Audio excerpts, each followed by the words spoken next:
నేను అడిగాను జెండాలంతా ఎవరు కట్టారంటే తన పేరు ఉంది, ఎవరి అబ్బాయి అండి. చూస్తే ఎవరో కొంచెం డబ్బున్న అబ్బాయి అనుకున్నాను, కాదు. రోజుకి ఒక బండ్లు ఉంటాయన్నా, నేను ఒక బండిని అడుగుతాను, మా ఇంట్లో బండి, నా ఫ్రెండ్ ఒకటి బండిని అడుగుతాను, మా అమ్మ ఒక బండిని అడుగుతాను. 3 బండ్లు 2 బండ్లు డబ్బులు ఇచ్చేసారు అబ్బాయి.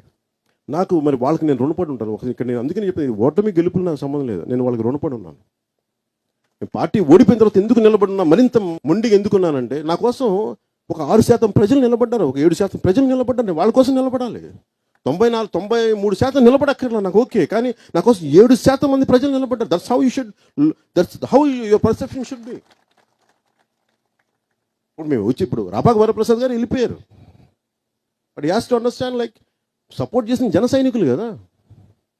నేను అంతకుముందు ఎమ్మెల్యే కావచ్చు, అయి ఉండొచ్చేమో. కానీ మేము యాడ్ చేసిన ఒక 30, 40, 50 వేలు మేము యాడ్ చేసాం ఓటింగ్. మీరు పారిపోతామంటే కుదరదు. అలాగే రేపు పొద్దున ఎవరు సీట్ ఎవరికి ఇచ్చినా కానీ, ఏ పరిస్థితుల్లో ఎవరికి ఇచ్చినా కానీ